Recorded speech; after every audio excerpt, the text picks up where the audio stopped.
Hello बच्चों, कैसे हैं आप लोग। आपका स्वागत है आपके प्यारे से चैनल फिजिक्स वाले अमित गर्ग सर पर। अभी हमने 12th क्लास विद्युत आवेश तथा विद्युत क्षेत्र के 2 लेक्चर पूरे कर लिए थे, जिसमें पहले लेक्चर में आपको आवेश के बारे में बताया गया था, दूसरे लेक्चर में कूलाम का नियम और कूलाम के नियम से बलों का अध्यारोपण का सिद्धांत, यानी कि हम बल कैसे ज्ञात करते हैं बहु आवेशों के कारण। आज हम यहाँ पर अपना लेक्चर लगाएंगे विद्युत क्षेत्र। विद्युत क्षेत्र कैसे निकाला जाता है और बिंदु आवेश के कारण विद्युत क्षेत्र, बहु आवेशों के कारण विद्युत क्षेत्र, विद्युत द्विध्रुव के कारण विद्युत क्षेत्र हम किस तरह से ज्ञात करेंगे, ये सारी बातें आज यहाँ पर इस लेक्चर में हम आपको बताने जा रहे हैं। तो टॉपिक लगाइए सबसे पहले विद्युत क्षेत्र। विद्युत क्षेत्र, विद्युत क्षेत्र किसी आवेश या आवेशों के समूह के कारण, किसी आवेश या आवेशों के समूह के कारण उसके चारों ओर उत्पन्न वह क्षेत्र जिसमें कोई अन्य आवेश बल अनुभव करता है या स्थिर वैद्युत बल अनुभव करता है, उसे हम विद्युत क्षेत्र कहते हैं। किसी आवेश या आवेशों के समूह के कारण उत्पन्न वह क्षेत्र जिसमें अन्य आवेश एक स्थिर वैद्युत बल या बल अनुभव करता है, उसे हम क्या बोलेंगे, विद्युत क्षेत्र कहते हैं।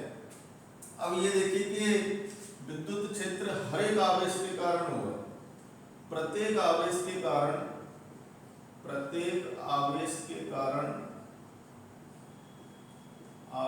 कारण उसका स्वयं का विद्युत क्षेत्र होता है। मान लीजिए कि कोई छोटा सा आवेश है, उसके कारण भी उसका क्या होगा, अपना एक विद्युत क्षेत्र बनेगा। यानी कि जब कोई दूसरा आवेश इस क्षेत्र में आएगा तो वो क्या अनुभव करेगा, बल अनुभव करेगा। अब हर एक आवेश का खुद का क्षेत्र है, तो इस क्षेत्र की तीव्रता यानी कि इस क्षेत्र की तेज को कैसे परीक्षण किया जाएगा या कैसे पहचाना जाएगा, क्योंकि प्रत्येक आवेश का तो खुद का विद्युत क्षेत्र होता है। मान लीजिए कि हम एक दूसरे आवेश यहाँ पर Q2 को लेकर के आए, तो Q2 का तो खुद का क्षेत्र होगा, तो ये दोनों क्षेत्र एक दूसरे में अनुक्रिया हो जाएंगे और दोनों के कारण बल लगेगा, दोनों एक दूसरे के प्रभाव को कम करने की कोशिश करेंगे, तो परिणामी क्या आएगा, कम प्राप्त होगा। उसी तरह से जैसे कि मान लीजिए 2 पहलवान आपस में लड़ रहे हैं, दोनों पूरी ताकत का इस्तेमाल कर रहे हैं अपनी का, तो उनका जो परिणामी आता है वो कम निकल करके आएगा, यानी कि पूरी तरह से टेस्टिंग नहीं हो पाएगी। तो हमें ऐसा आवेश रखना पड़ेगा किसी विद्युत क्षेत्र में जिसका खुद का कोई बल नहीं हो, ना ही वो किसी पर बल लगा सकता हो, ना उसका विद्युत क्षेत्र हो, जबकि ऐसा आवेश प्रायोगिक रूप से कोई नहीं है। फिर भी हम एक ऐसा आवेश मान के चलेंगे और उसको बोलेंगे परीक्षण आवेश। क्या कहा करेंगे उसको, परीक्षण आवेश, टेस्ट चार्ज। इसका नाम देंगे हम Q0। Q0 हम मान लेंगे कि ऐसा आवेश है जिसका स्वयं का कोई विद्युत क्षेत्र नहीं है, ऐसा आवेश जिसका स्वयं का कोई विद्युत क्षेत्र ना हो, ना ही वह किसी अन्य आवेश पर बल लगा सकता हो, केवल दूसरे आवेश के कारण लगाए गए बल को या दूसरे विद्युत क्षेत्र को अनुभव कर सकता हो, उसे हम टेस्ट चार्ज या परीक्षण आवेश कहते हैं। तो परीक्षण आवेश ज्यादातर हम धनात्मक लेंगे, क्योंकि धनात्मक में ही परीक्षण क्या हो सकता है, छोटा हो सकता है, क्योंकि धनात्मक होने पर ही द्रव्यमान कम होगा। तो अब इस स्थिति में देखते हैं कि विद्युत क्षेत्र की तीव्रता क्या होगी। तो ये तो सीधा सीधा टॉपिक था, अपन टॉपिक लगाते हैं विद्युत क्षेत्र की तीव्रता। यहां से स्टार्ट करेंगे अपना, हेडिंग लगाइए विद्युत क्षेत्र की, विद्युत क्षेत्र की तीव्रता, विद्युत क्षेत्र की तीव्रता। विद्युत क्षेत्र में, विद्युत क्षेत्र में किसी इकाई धन परीक्षण आवेश पर, किसी इकाई धन परीक्षण आवेश पर लगने वाला बल विद्युत क्षेत्र की तीव्रता कहलाता है। विद्युत क्षेत्र की तीव्रता कहलाता है। तो इस तरह से ये परिभाषा आप लोग लिखेंगे। विद्युत क्षेत्र में किसी इकाई धन परीक्षण आवेश पर, यानी कि परीक्षण आवेश पर जो बल लगेगा उसको हम क्या बोलेंगे, विद्युत क्षेत्र की तीव्रता। तो विद्युत क्षेत्र की तीव्रता निकाल दिया जाएगा। नोट कर लेना, अपने नोट साथ के साथ बनाते चलिए, क्योंकि खुद ही नोट्स बनाने चाहिए हमेशा बच्चों को। तो जैसे जैसे पढ़ते जाइए, इसको पॉज करके नोट्स बनाते जाइए अपने। तो विद्युत क्षेत्र की तीव्रता E बराबर बल बटे परीक्षण आवेश। लेकिन ये परीक्षण आवेश कैसा होना चाहिए, बहुत ज्यादा छोटा। तो लिमिट Q0 टेंड्स टू क्या लगा देंगे, 0।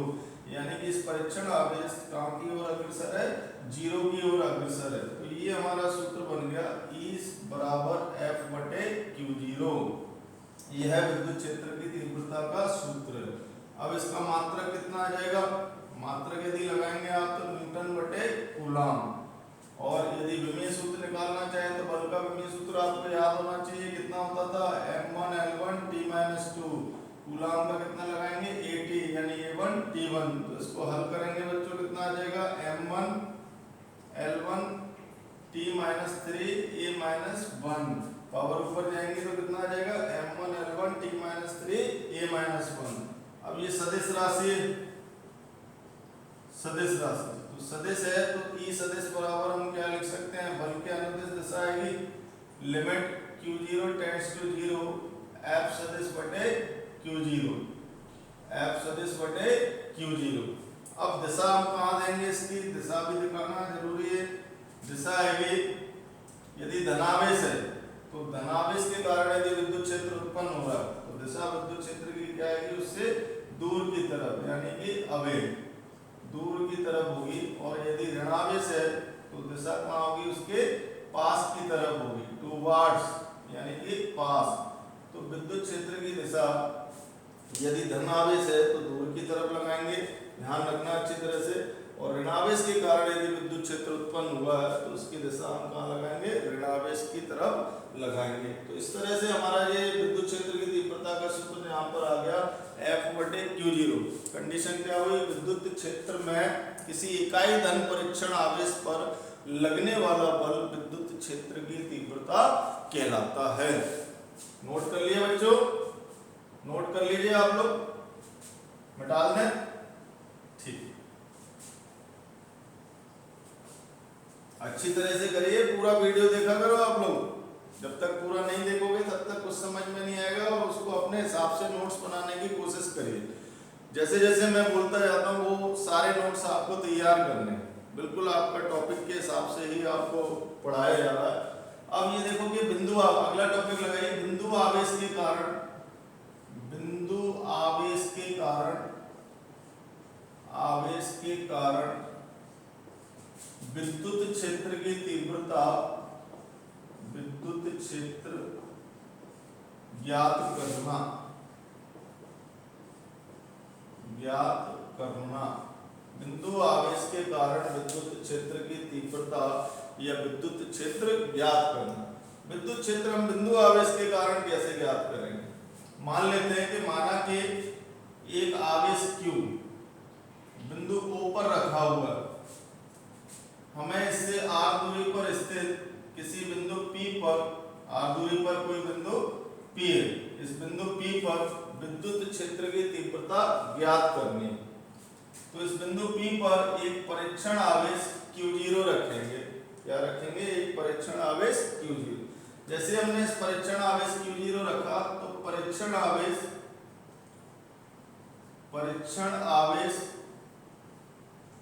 Q0 पर Q के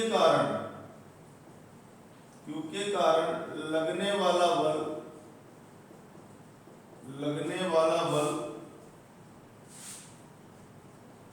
F बराबर कितना आएगा, Q0 बटे R²।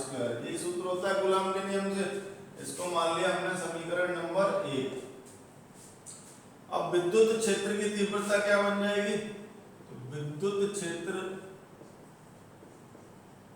E बराबर कितना आएगा? Limit Q0 tends to 0 F बटे Q0। यही सूत्र होता है हमारा। ये सूत्र हमने लगा दिया यहां पर। तो कितना बनेगा ये? E बराबर लिमिट Q0 टेंड्स टू 0, बल का मान रखेंगे कि Q0 बटे Q0 R स्क्वायर, Q0 बटे R स्क्वायर। अब ये देखिए KQ upon R square limit से बाहर आ जाएगा क्योंकि ये कांस्टेंट है। लिमिट हमें किसकी लेनी है? केवल Q0 की। तो KQ बटे R स्क्वायर को आप इस लिमिट से बाहर ले लेंगे। तो E बराबर हमारे पास में आएगा limit LIM Q0 tends to 0, और इसको हम बाहर ले लेंगे। KQ बटे R स्क्वायर बाहर आ जाएगा। लिमिट किस पर लगेगी? Q0 बटे Q0 पर। अब Q0 बटे Q0 पर आप लिमिट लगाओगे तो कितनी वैल्यू आएगी बेटा इसकी? 1 यानी 1। तो E बराबर KQ बटे R स्क्वायर इंटू 1, या E बराबर हमारा सूत्र आ जाएगा KQ बटे R स्क्वायर। ये सूत्र आ गया। ये बिंदु आवेश के कारण विद्युत क्षेत्र की तीव्रता का सूत्र है। अब बिंदु आवेश के कारण उसके चारों तरफ विद्युत क्षेत्र उत्पन्न हुआ। विद्युत क्षेत्र उत्पन्न हुआ तो धीरे धीरे धीरे धीरे विद्युत क्षेत्र कैसा होता जाएगा? कम होता जाएगा। यहाँ इस सूत्र से आपको पता चल रहा है। तो इस सूत्र से क्या पता चल रहा है कि ये मान लीजिए कोई बिंदु आवेश है, तो इसके कारण जैसे जैसे दूरी बढ़ती जाएगी वैसे वैसे हमारा विद्युत क्षेत्र का मान क्या होता जाएगा? कम होता जाएगा। यानी कि E समानुपाती आ रहा है 1 बटे R स्क्वायर के, या हम बोलेंगे ये R स्क्वायर के व्युत्क्रमानुपाती होता है। यदि हम ग्राफ बनाए इसका E और R में, तो E और R में कैसा ग्राफ बनेगा? अतिपरवलयिक ग्राफ, यानी कि घटता हुआ ग्राफ। इस तरह से जब R का मान कम होगा तो विद्युत क्षेत्र ज्यादा होगा, R का मान बढ़ता जाएगा तो विद्युत क्षेत्र उतरता जाएगा, यानी कि कम मान आता जाएगा। और विद्युत क्षेत्र जो निर्भर कर रहा है वो आवेश पर निर्भर कर रहा है। और धनावेश के कारण विद्युत क्षेत्र की दिशा कैसी होगी? दूर की तरफ आएगी। और ऋणावेश के कारण यदि है तो विद्युत क्षेत्र की तीव्रता ऋणावेश के पास की तरफ होगी। तो ये सारी बातें हमने यहाँ से कर ली कि बिंदु आवेश के कारण विद्युत क्षेत्र की तीव्रता कितनी होती है? ये समानुपाती 1 बटे R स्क्वायर, और इसका सूत्र आ गया। इसके बाद में अब हम करते हैं बहु आवेशों के कारण, यानी कि कई सारे आवेशों के कारण विद्युत क्षेत्र की तीव्रता हम कैसे ज्ञात करें। तो टॉपिक लगाते हैं अपना, चलिए मिटा लें। बहु आवेशों के कारण विद्युत क्षेत्र की तीव्रता ज्ञात करना। बहु आवेशों के कारण, बहु आवेशों के कारण विद्युत क्षेत्र, विद्युत क्षेत्र या अध्यारोपण सिद्धांत। तो जैसे कि हमने बल ज्ञात किया था, मान लीजिए कि कई आवेश हैं एक निकाय में और हमें किसी बिंदु पर विद्युत क्षेत्र की तीव्रता ज्ञात करनी है, तो उस बिंदु पर विद्युत क्षेत्र की तीव्रता उन समस्त आवेशों के कारण विद्युत क्षेत्र की तीव्रताओं के सदिश योगफल के बराबर होगी। किसी बिंदु पर लिख लीजिए आप लोग, किसी बिंदु पर विद्युत क्षेत्र की तीव्रता, किसी बिंदु पर विद्युत क्षेत्र की तीव्रता, विद्युत क्षेत्र की तीव्रता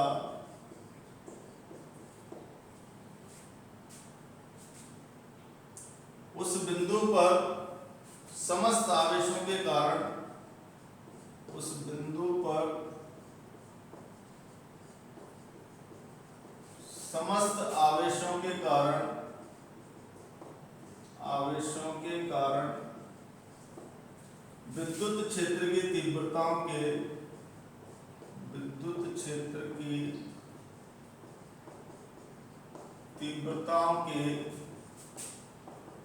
सदिश योगफल के सदिश योगफल के बराबर होती है। सदिश योगफल के बराबर होती है, अर्थात ई सदिश बराबर E1 सदिश प्लस E2 सदिश, इसी तरह से सारी निकालते जाएंगे, लास्ट में जितनी है वो लिख देंगे।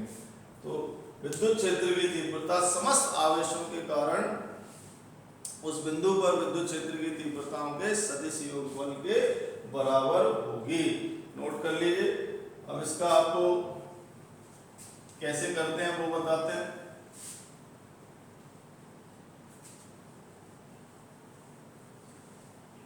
चलिए, मान लीजिए कि एक निकाय में Q1 आवेश, Q2 आवेश, Q3 आवेश और इसी तरह से Qn आवेश है। एक कोई आवेश Q0 है यहाँ पर इस बिंदु O पर, इस पर हमें विद्युत क्षेत्र की तीव्रता निकालनी, तो इस आवेश के कारण आएगी, ये मान लेंगे हम E1 सदिश, और ये दूरी कितनी ले ली आपने, R1 सदिश। फिर इस आवेश के कारण आएगी, ये मान लिया आपने E2 सदिश, और Qn आवेश के कारण आएगी, ये हमने मान लिया En सदिश। तो समस्त विद्युत क्षेत्र की तीव्रता उस बिंदु पर निकालिए और उनका क्या करेंगे, सदिश योगफल ले लेंगे। E1 सदिश प्लस E2 सदिश प्लस E3। अब सदिश योगफल से हम ज्ञात किया करेंगे उनको, तो बिल्कुल वैसे ही है जैसे कि वहां हमने ज्ञात किया था। E1 सदिश किसमें, बल में। अध्यारोपण का सिद्धांत अपने जो दूसरा लेक्चर है उसको आप अच्छी तरह से एक बार देख लीजिए उसका वीडियो, क्योंकि पहले दो लेक्चर यदि आपने नहीं देखे हैं या उनका वीडियो नहीं देखा हमारा, तो वो अच्छी तरह से आप लोग एक बार देख लीजिए, आपको मिल जाएंगे। यूट्यूब पर सर्च करना या फिर सीधे सीधे आप डाल सकते हैं उस पर, फिजिक्स वाले अमित गर्ग सर, आपका प्यारा सा क्यूट सा चैनल है और आपको समय समय पर अच्छी तरह से देते रहेंगे। तो किसी भी बोर्ड का स्टूडेंट हो, NCERT, IIT, JEE, NEET, you can fulfill your problem। सारी समस्याएं आपकी दूर कर दी जाएंगी। जैसे चल रहे हैं वैसे चलते रहिए, धीरे धीरे सारा काम होता जाएगा, कोई काम नहीं रुके। अब ये देखो कि हमने विद्युत क्षेत्र की तीव्रता और अध्यारोपण का सिद्धांत, अध्यारोपण के सिद्धांत से बल, अध्यारोपण के सिद्धांत से विद्युत क्षेत्र की तीव्रताएं ज्ञात की। अब इस पर आधारित एग्जाम के अंदर सवाल आते हैं, तो सवाल के लिए मैं स्टार्ट करने जा रहा हूँ। एक सवाल आपको करके बता रहा हूँ, बहुत ज़्यादा इंपॉर्टेंट सवाल है जो कि आपकी बुक्स में दे रखे हैं सभी में। ये देखिए कि मान लीजिए कि हमारे पास में एक त्रिभुज है, एक समबाहु त्रिभुज, जिसके प्रत्येक कोने पर आवेश Q रखा हुआ है। एक समबाहु त्रिभुज जिसके प्रत्येक कोने पर आवेश Q है।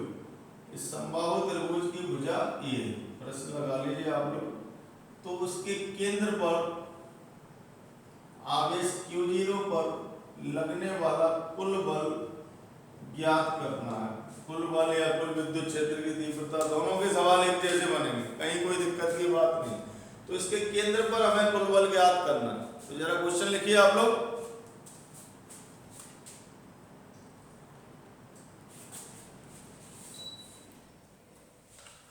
लिखा सभी ने, ठीक है। अब ये देखिए कि माइक का, अब हम स्टार्ट करते हैं इसमें। हमें यहाँ पर बिंदु O पर कुल बल ज्ञात करना है। तो बड़ा गौर से आप लोग देखिए जरा मेरी तरफ। ये हमने बिंदु मान लिए ABC। इस बिंदु A के कारण इस O पर लगने वाला बल कैसा होगा, ऊपर पेन रखेंगे सबसे पहले अपना, और A पर आवेश Q रखा हुआ है, तो इसके कारण इसकी दिशा कहाँ आएगी, दूर की तरफ। तो ये मान लिया हमने FA सदिश Q आवेश से दूर की तरफ लग रहा है, बिल्कुल ठीक। अब इसी तरह से बिंदु B के कारण इस पर लगने वाला बल,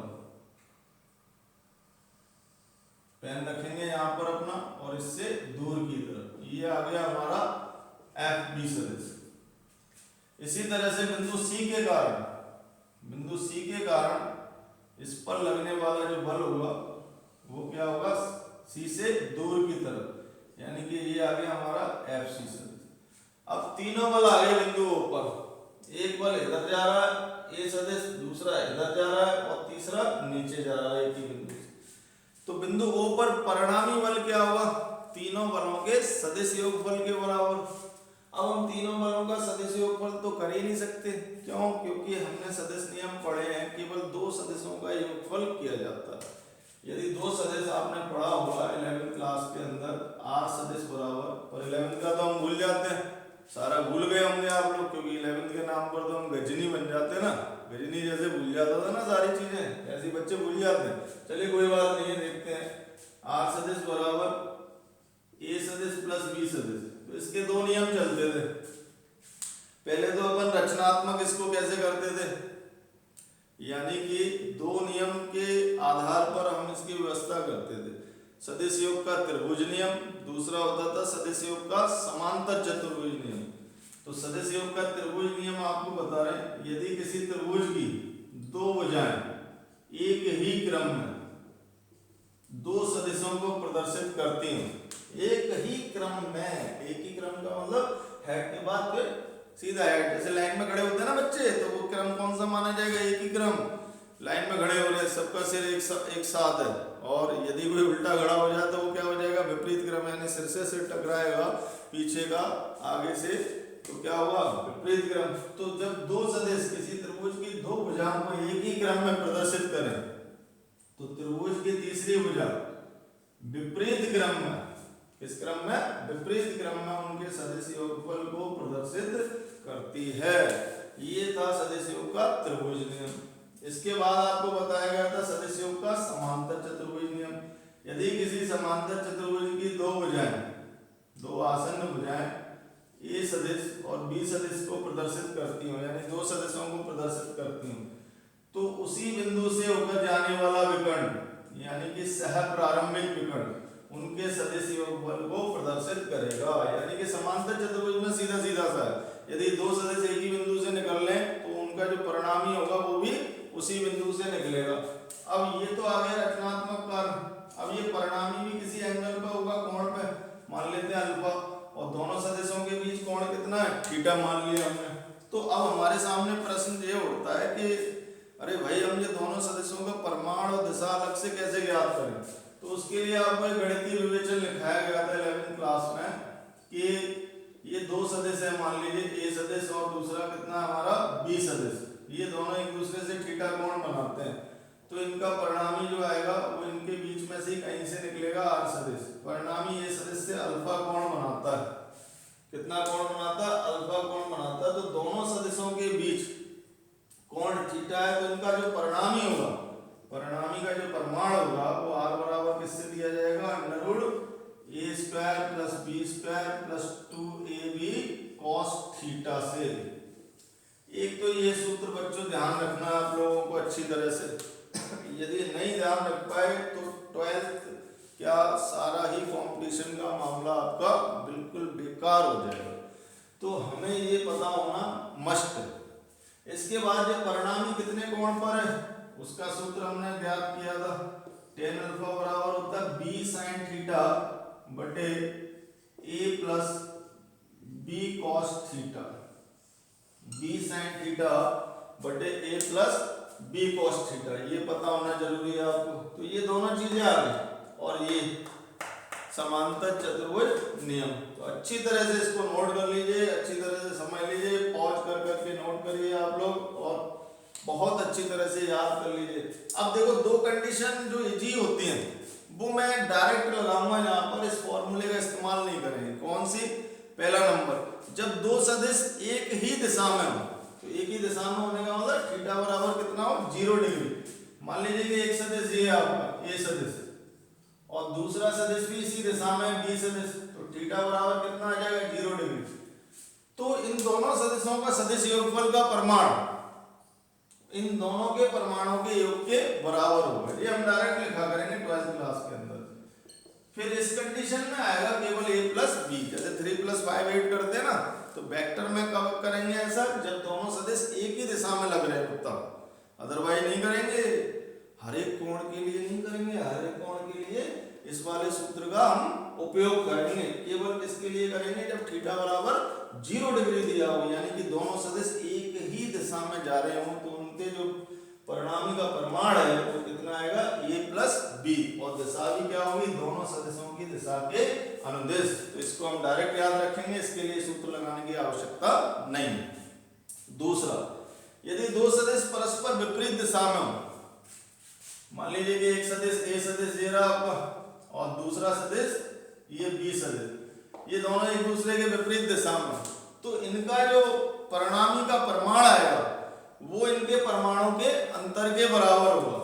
यानी r बराबर या तो a माइनस बी लिखेंगे या b माइनस ए लिखोगे आप। कब a माइनस बी लिखा जाता है, कब b माइनस बी लिखा जाता है, जिस सदिश का परिमाण ज्यादा होगा उसी सदिश में से घटा करके लिखा जाएगा, यानी कि उसी के परिमाण में से घटा करके लिखा जाएगा। मान लीजिए कि a सदिश बड़ा है तो हम a माइनस बी लिखेंगे, मान लीजिए b सदिश बड़ा है तो हम b माइनस ए लिखेंगे। अब a माइनस बी यदि हमने लिखा तो दिशा कहाँ आएगी, a के अनुदिश, a के अनुदिश इधर जा रहा है ना, और b माइनस ए लिखा तो दिशा कहाँ आएगी, b के अनुदिश। तो इस कंडीशन में हमें ध्यान रखना है कि जब दो सदिश परस्पर विपरीत दिशा में हो तो उनके जो परिणामी है उसका जो परिमाण आएगा वो दोनों सदिशों के परिमाणों के अंतर के बराबर होगा, तथा उस परिणामी की दिशा बड़े सदिश के परिमाण के अनुदिश होगी, यानी कि जिस सदिश का परिमाण ज्यादा है उसी के अनुदिश लगा देंगे। तो बस इतना सा आपको ध्यान रखना है, ये ध्यान जरूरी है, क्योंकि ये नहीं किया गया तो हम 12th क्लास क्या IIT JEE नीट किसी में कुछ भी नहीं कर पाएंगे, बिकॉज बहुत सारी फिजिकल क्वांटिटी हमारी कैसी होती हैं, सदिश राशि होती है, और सदिश राशि को हम नहीं जोड़ सकते यदि हमको ये नहीं आता है। तो आपने बहुत अच्छी तरह से इसको तैयार रखना है, ये आपके लिए बहुत ज़्यादा महत्वपूर्ण चीज़ है। यदि आप नहीं कर पाएंगे तो उस कंडीशन के अंदर आपको काफ़ी प्रॉब्लम क्रिएट हो जाएगी। तो ये देखिए कि मैं इसको मिटा रहा हूँ और फिर अपने क्वेश्चन पर आ रहे हैं। चलिए अब अपने क्वेश्चन पर दोबारा आते हैं। तो यहाँ पर 3 बल लग गए बिंदुओं पर, एक तो लगा FA सदिश, दूसरा FB सदिश और तीसरा FC सदिश, लेकिन हम 2 बलों का केवल परिणामी ज्ञात कर सकते हैं। तो मैं ये ले लेता हूँ FA और FB। सबसे पहले हम ये देखें कि FA, FB और FC के परिमाण कितने आ रहे हैं, ये पता होना जरूरी है हमें। तो ये देखो तीनों के परिमाण बराबर आएंगे, FA बराबर FB बराबर FC। क्यों? क्योंकि इनकी जो दूरियां हैं बराबर, हम कितना मान लेते हैं इसको L। क्यों होगा ऐसा? क्योंकि A के कारण O पर लगने वाला बल का सूत्र क्या बनेगा, KQ/Q0 बटे OA स्क्वायर। B के कारण क्या बनेगा, KQ/Q0 बटे OB स्क्वायर। C के कारण क्या बनेगा, KQ/Q0 बटे OC स्क्वायर। अब OA बराबर है OB के और OB बराबर है OC के, क्योंकि केंद्र से और जितने भी हमारे कोने हैं या वर्टेक्स हैं उन वर्टेक्स की डिस्टेंस कैसी रहती है, सेम रहती है। और ये समबाहु त्रिभुज में कितनी दी जाती है, a/√3, जिसको आपने 9th क्लास में निकालना सीखा होगा, यहाँ से आप लोग निकाल भी सकते हैं घर पर आसानी से, लेकिन 12th स्टैंडर्ड पर आपको याद हो तो ज्यादा अच्छा है। अब ये a/√3 आ गया, तो यहाँ पर बल का मान हमारा आ जाएगा कितना, यदि हम इसको निकालें तो KQ/Q0 बटे दूरी कितनी है, OA स्क्वायर या OB स्क्वायर या OC स्क्वायर, यानी कि a/√3 का होल स्क्वायर। ये हमने निकाल दिया, समीकरण नंबर 1 बना लिया। हमारा थोड़ा सा काम मेहनत ये हो गई कि ये दोनों सदिशों के जो परिमाण आ रहे हैं वो कैसे आ रहे हैं, बराबर आ रहे हैं, यानी FA भी F के बराबर आ रहा है और FB भी F के बराबर आ रहा है। अब इन दोनों में कोण देखिए, अब कोण कितना बनना है, ये समबाहु त्रिभुज है तो ऊपर वाला कोण 60 डिग्री का है, तो ये कितने का होगा, 120 डिग्री का। तो यहाँ से 120 डिग्री पर FA सदिश और FB सदिश लगे हुए हैं, तो FA सदिश व FB सदिश का परिमाण का परिणामी F1 मान लें अपन, कितना मान लें F1। F1 बराबर क्या आ जाएगा under root FA² plus FB² plus 2FA/FB cos theta. सूत्र वही बना जो अभी आपको बताया था।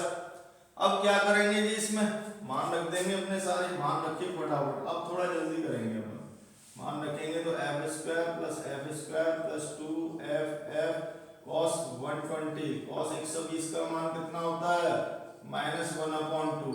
तो -1/2 निकाल करके सॉल्व करिए जरा, मैं ये मिटा रहा हूँ।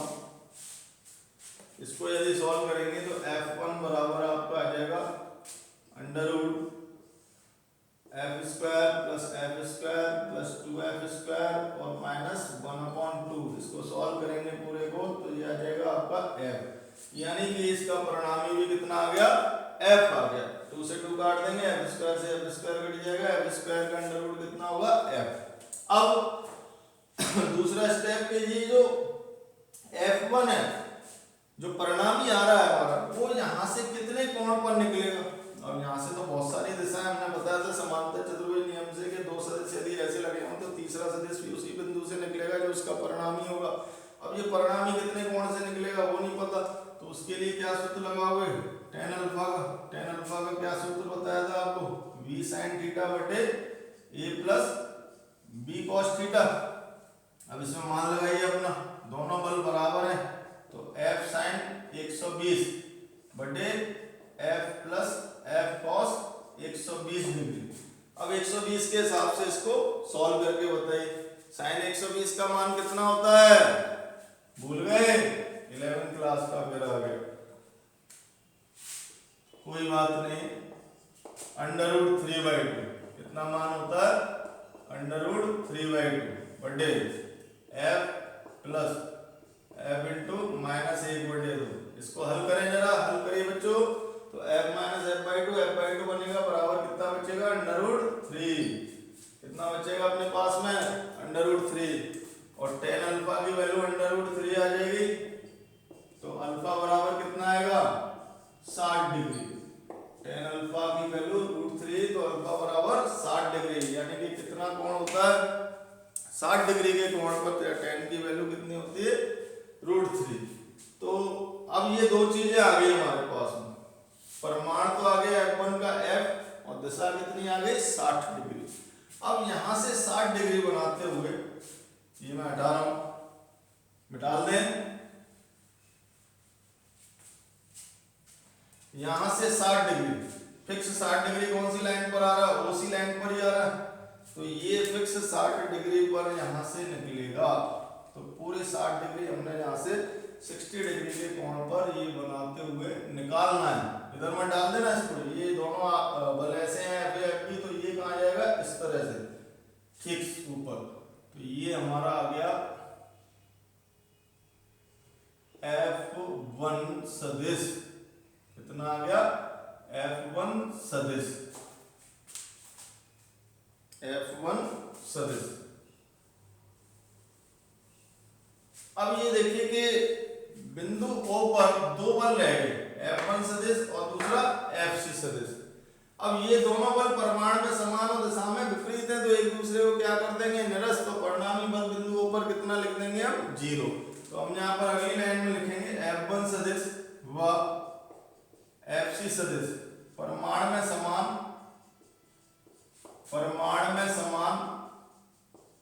व दिशा में विपरीत है, अतः बिंदु O पर परिणामी बल शून्य होगा, तो बिंदु O पर कितना बल आ जाएगा 0, यानी F1 सदिश बराबर माइनस FC सदिश या F1 सदिश प्लस FC सदिश बराबर 0, क्योंकि ये दोनों के परिमाण बराबर है। FC आया था F के बराबर और F1 भी हमारा कितना आया था F के बराबर। तो इस तरह से आपको बच्चों करना पड़ता है, बहुत आसान होता है, केवल हमें पता होना चाहिए। अभी देखिए आपके बुक में एक क्वेश्चन और दिया है कि इस त्रिभुज के सारे कोणों पर बल ज्ञात करने हैं। एक त्रिभुज बना के बताते हैं आपको। तो ये नोट हो गया सभी का, इसको हटा रहे हैं हम। अब एक अगला क्वेश्चन करते हैं इसी पर।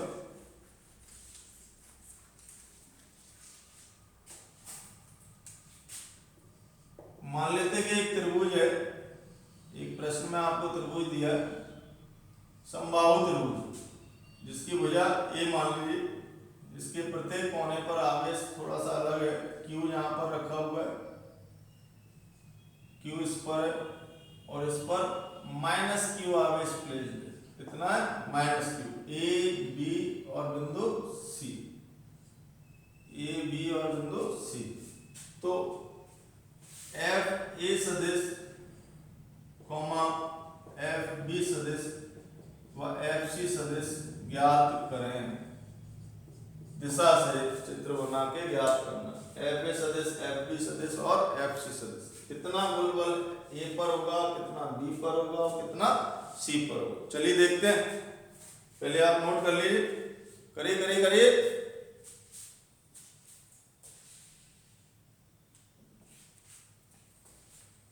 कर लिया बच्चों?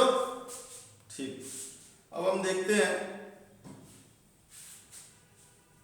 बिंदु ए पर आते हैं। सबसे पहले बिंदु ए पर इस बी के कारण बल लगेगा और बी के कारण बल की दिशा कहाँ होगी? बिंदु ए से दूर की तरफ। तो ये हमने दिशा बना ली दूर की तरफ और ये बल कौन सा लग गया? एफ बी सदिश। अब सी के कारण बल कहाँ लगेगा? सी की ओर, क्योंकि सी पर कैसा आवेश है? ऋणात्मक। और हमें बिंदु ए पर बल देखना है, तो ए पर अपना बॉल पेन रखा और दिशा कहाँ लगा दी? सी के अनुदिश। तो ये बल आ गया आपका एफ सी सदिश। तो दो बल यहाँ से निकल रहे, एक तो एफ बी सदिश और दूसरा एफ सी सदिश। हमें इसका परिणामी निकालना है, तो हम इनका परिमाण चेक करेंगे। तो एक बार परिमाण चेक कर लेते हैं कि एफ बी दोनों के परिमाण समान आने चाहिए। तीनों के आ जाएंगे, तीनों का ही लिख रहा हूं मैं इकट्ठा, बराबर एफ मान लेंगे, क्योंकि सब पर आवेश की मात्रा तो समान है। एक पर ऋणात्मक ही, तो ऋणात्मक यहाँ लेते नहीं है परिमाण ज्ञात करते वक्त। तो के क्यू और क्यू यानी के क्यू स्क्वायर बटे A B square, B C square या सी ए स्क्वायर, तीनों में से कुछ भी, तो ए स्क्वायर। ये हमारी होगी समीकरण नंबर 1। अब ये देखो कि इनका परिणामी हमें ज्ञात करना है। तो इनका परिणामी 120 डिग्री के कोण पर ज्ञात करना है, यानी कि दोनों बल एफ बी सदिश और एफ सी सदिश कितने कोण पर है? 120, 120। कैसे पता किया? बड़ा आसान है। ये त्रिभुज कैसा है? हमारा समबाहु त्रिभुज है, 60-60 डिग्री के कोण है, तो केवल 120 डिग्री का कोण बचा, तो बड़ी आसानी से हमने निकाल दिया। अब ये देखिए कि इस पर परिणामी कैसे ज्ञात करें? वही सूत्र लगा करके। तो मान लेते हैं परिणामी कितना है? F1 सदिश है। तो F1 का परिमाण कितना आ जाएगा? अंडर रूट, सूत्र लगाइए अपना, F B square plus F C square plus 2FB FC cos theta. वही अभी वाला सूत्र लगेगा सेम। तो F1 बराबर अंडर रूट, मान रख दीजिए, F square plus 2FF cos 120 की वैल्यू -1/2, और पूरे को सॉल्व करेंगे बच्चों तो कितना आ जाएगा? F। तो परिमाण तो आ गया F। अब दिशा के लिए वही सूत्र लगाओगे दोबारा से, tan अल्फा बराबर कितना होता है? बताया था b sin थीटा। तो इसमें तो दोनों ही बल बराबर हैं, यानी कि FC sin 120 बटे FB प्लस FC cos 120। इसको फिर आप सॉल्व करेंगे तो F अंडर रूट 3/2 बनेगा ये, बटे F प्लस F इंटू -1/2। इसको हल करेंगे तो कितना मान आएगा? Under root 3। तो tan अल्फा बराबर अंडर रूट 3। तो अल्फा बराबर कितना आ जाएगा? 60 डिग्री। अल्फा बराबर कितना आएगा? 60 डिग्री। यानी कि इन दोनों सदिशों से 60 डिग्री का कोण बनाते हुए निकलेगा, बिल्कुल बीचों बीच से। तो ये हम 60 डिग्री का कोण बनाते हुए इसको यहाँ से निकाल देंगे। ये एकदम से 60 डिग्री एंगल पर यहाँ से सीधे निकल जाए। कितने डिग्री एंगल पर आ गया? 60 डिग्री पर। ये F1 सदिश है। अब यहाँ पर समांतर चतुर्भुज बना दीजिए आप लोग। इसके समांतर यहाँ पर रेखा खींच दीजिए। तो इसके समांतर बिल्कुल मैंने यहाँ पर ये रेखा आ गई मेरी समांतर रेखा। अब इसके समांतर रेखा खींच दीजिए, ये इसके समांतर। ये आपका बन गया समबाहु वो सॉरी समांतर चतुर्भुज। तो ये समांतर चतुर्भुज से हमने ज्ञात कर लिया, बड़ा आसान था। अब ये देखो कि इस बिंदु बी पर बल निकालना, तो जो स्थिति ए पर थी वही बी पर रहेगी सेम। तो बी पर अपन बिना देखे कर लेंगे। बी पर हम क्या करेंगे, केवल डायग्राम क्या लिख देंगे, इसी प्रकार बिंदु बी पर बल आएगा। तो बिंदु बी पर यदि हम चित्र में बनाना चाहें तो ए के कारण तो बल लगेगा इधर की तरफ, यानी कि एफ ए सदिश, ये तो लग गया बच्चों ए के कारण। सी के कारण कहाँ लगेगा, सी की तरफ एफ सी सदिश। परिणामी मान लेंगे F2 का भी परिमाण कितना आएगा F, और वो भी कितने कोण पर निकलेगा, 60 डिग्री के कोण पर। ये मान लिया हमने F2 सदिश। परिमाण कितना आ रहा है इसका, F सदिश के बराबर, इसका भी कितना आया था, F सदिश के बराबर। अब ये कोण कितना बनेगा, 60 डिग्री का। यहाँ भी समांतर चतुर्भुज बना देंगे हम। समांतर चतुर्भुज कैसे बनेंगे, इसके समांतर रेखा खींचिए, ये इसके समांतर बिल्कुल ठीक इसी के समांतर, ये इस तरह से हमने एक रेखा इसके समांतर यहाँ पर खींच ली। अब इसके समांतर रेखा खींचेंगे इसके BC की, तो BC के समांतर आपने एक रेखा यहाँ पर खींची। तो ये बन गया आपका समांतर चतुर्भुज। कैसे, इस तरह से। अब आ जाइए बिंदु C पर। बिंदु C पर हमें परिणामी ज्ञात करना है। तो बिंदु C पर अब लगा करके देखेंगे, बिंदु C पर क्या होगा। ये देखिए बिंदु C पर -q आवेश रखा हुआ है, तो कैसे ज्ञात करेंगे। बिंदु A के कारण बिंदु C पर बल लगेगा, कहां पर, आवेश से दूर की ओर, A से दूर की ओर इधर। लेकिन बिंदु C पर क्या रखा हुआ है, ऋणावेश। तो मैंने बताया था कि जिस बिंदु पर हमें बल ज्ञात करना हो, यदि उस बिंदु पर ही माइनस आवेश रखा हो, तो जो बल की दिशा आपने निकाली उसको क्या कर देंगे, उल्टा कर देंगे। तो ये हमारा बल की दिशा उल्टी, और एफ ए सदिश इधर की तरफ लगेगा। इसी तरह से इस बिंदु बी पर जो आवेश रखा हुआ है वो सी पर बल कहाँ लगाता है, उसका नेचर कहाँ होगा, दूर की तरफ लगाने का। लेकिन सी पर क्या रखा हुआ है, ऋणावेश रखा हुआ है, तो इसकी दिशा कहाँ हो जाएगी, उल्टी, यानी कि एफ बी सदिश। ये आपको सारा का सारा कूलाम का नियम जो वीडियो बनाया था हमने, उसको पहले अच्छी तरह से आपको एक बार देखना पड़ेगा। यानी कि मेरे सारे लेक्चर्स आपको पूरे देखने पड़ेंगे, जब जाकर के आपका बहुत अच्छा होगा। और इतना अच्छा होगा कि आप खुद सपने में भी नहीं सोच सकते हो कि हमारी फिजिक्स इतनी अच्छी होगी। तो ये देखो कि अब ये दोनों बल आ गए, ये दोनों बल 60 डिग्री के कोण पर लग रहे हैं। कितने के कोण पर है, 60 डिग्री, 60 डिग्री के कोण पर लगे हुए हैं। तो इनका परिणामी याद करते हैं, परिणामी मान लेते हैं F3। तो माना कि परिणामी F3 है, तो अंडर रूट क्या बनेगा, F A square plus F B square plus बोले 2f a f b cos theta. ये सूत्र बन गया। अब F A F B F C तीनों के मान बराबर थे एफ के बराबर, तो हम F3 बराबर क्या ले लेंगे, under root of F square plus 2f cos 60 degree. cos 60 degree का मान कितना होता है बच्चों, 1/2। इसको सॉल्व करिए, सॉल्व करेंगे तो under root F square plus 2f square into 1/2 solve करके आएगा ये कट पिट के सारा f किसके बराबर आ जाएगा, f के बराबर आ जाएगा। यानी कि परिणामी तो निकाल लिया, परिणामी का प्रमाण आ गया हमारे पास में, गलत निकाला है, अंडर रूट 3f। कितना बनेगा ये, F square plus F square, गलती हो ही जाती है कुछ ना कुछ, F square plus F square, तो अंडर रूट 3f स्क्वायर बराबर कितना आएगा, अंडर रूट 3f। तो ये आ गया परिणामी का प्रमाण, अंडर रूट 3f। अब इसकी दिशा ज्ञात करनी है हमें, इसकी दिशा कितनी होगी, तो इन दोनों से 60 डिग्री के कोण पर निकल रहा है, तो सूत्र क्या लगाएंगे, tan अल्फा बराबर b sin थीटा। यानी दोनों परिमाण तो बराबर ही है, तो f sin 60 बटे f plus f cos 60। sin 60 का मान दोबारा से अंडर रूट 3/2, तो f अंडर रूट 3/2 और f प्लस f/2, क्योंकि cos 60 का मान 1/2 तो f/2। तो टोटल इसको सॉल्व करोगे तो कितना आएगा, f अंडर रूट 3/2 और ये कितना आएगा 3f/2। 2 से 2 कट जाएंगे, एफ से एफ कट जाएंगे, तो कितना बचा tan अल्फा बराबर 1/√3।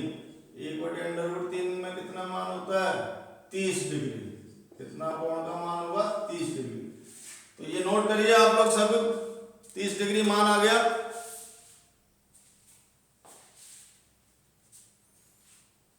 नोट कर लिया बच्चों। चलिए अब ये देखते हैं यहां से कि ये 30 डिग्री का कोण बनाते हुए निकलेगा। तो ये 30 डिग्री बिल्कुल बीचों बीच कोण बनाते हुए निकल आया F3 सदिश। कितना आ गया F3 सदिश, और कोण कितना रहा ये 30 डिग्री।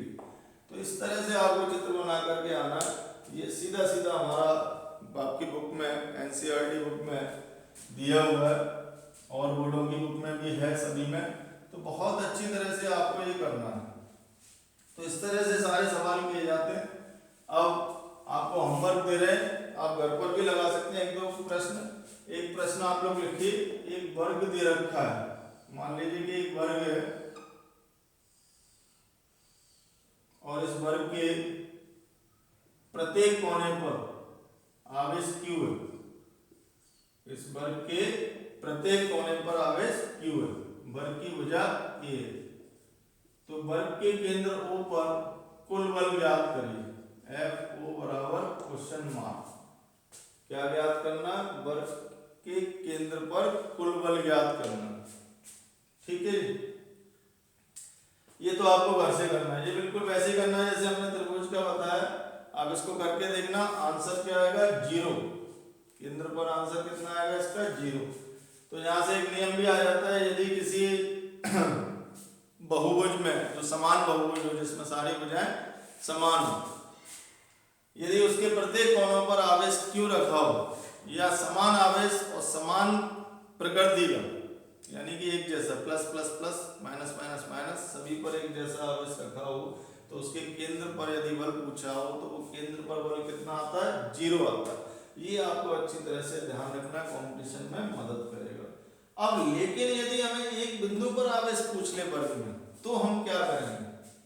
कुछ नहीं, अलग अलग आवेशों के कारण बल ज्ञात करेंगे उस बिंदु पर, वो आसानी से निकाल देंगे। ये देखिए कैसे। एक सवाल और लगाते हैं, ये हटा दें, सबका नोट हो गया, मिटा रहे हैं जी मिटा दें। ठीक, चलिए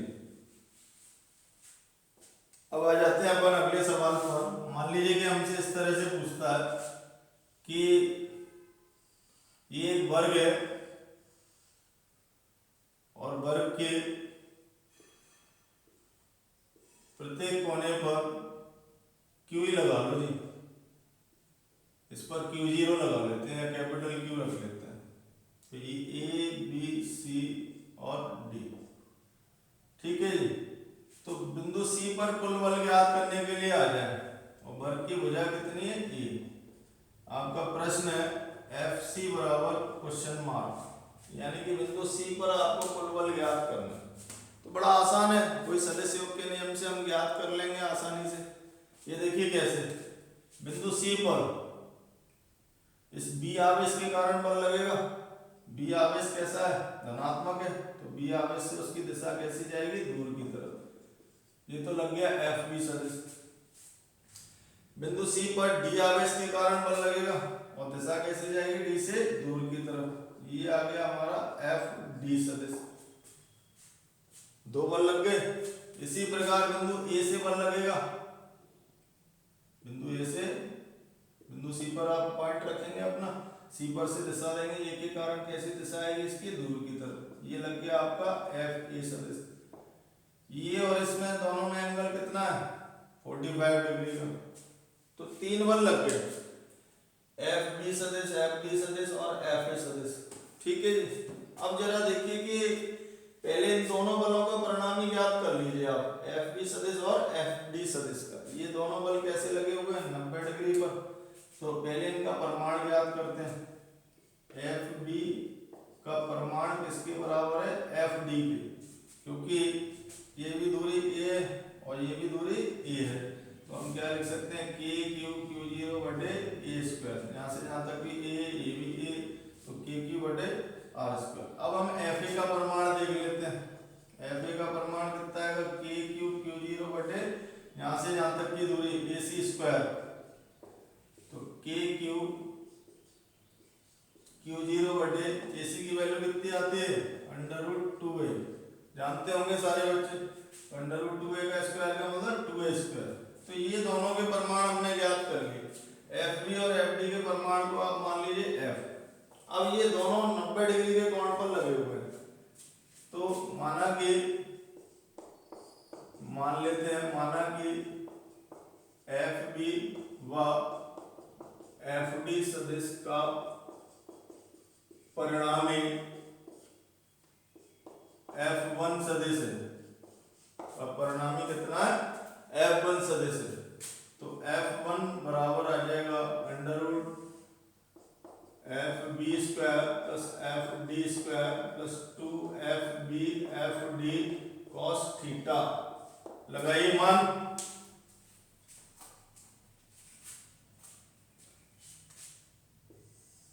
इसमें मान लगाइए, तो F1 बराबर, ये दोनों बराबर है, F square plus F square बचेगा, cos 90 की वैल्यू कितनी हो जाती है, 0, तो ये पूरा भाग 0 हो जाएगा।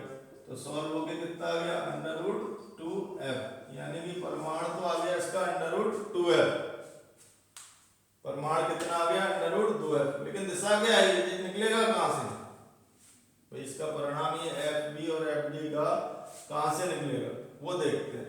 तो मान लेते हैं कि tan अल्फा कौन बनेगा, मान लिया जाए कि tan अल्फा कौन बनेगा, तो tan अल्फा बराबर कितना हुआ, बताओ जरा,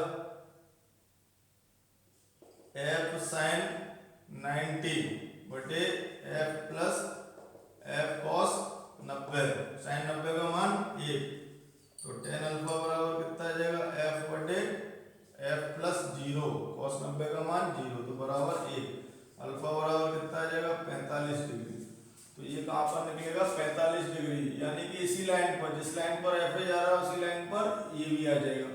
तो ये कितना आ गया हमारा F1 सदिश, ये कितना आ गया F1 सदिश। ठीक है बच्चों, अब इन दोनों का हो गया काम खत्म, केवल दो बल बचे अब हमारे पास, FA सदिश प्लस F1 सदिश। ये दोनों सदिश कैसे हैं, एक ही दिशा में, तो डायरेक्ट जोड़ देंगे इनको, क्या करेंगे, डायरेक्ट जोड़ देंगे, तो कितना परिणाम आ जाएगा, फिर डायरेक्ट जोड़ेंगे तो फिर लिखेंगे, चूंकि FA सदिश व F1 सदिश समान दिशा में है, तो इनका परिणामी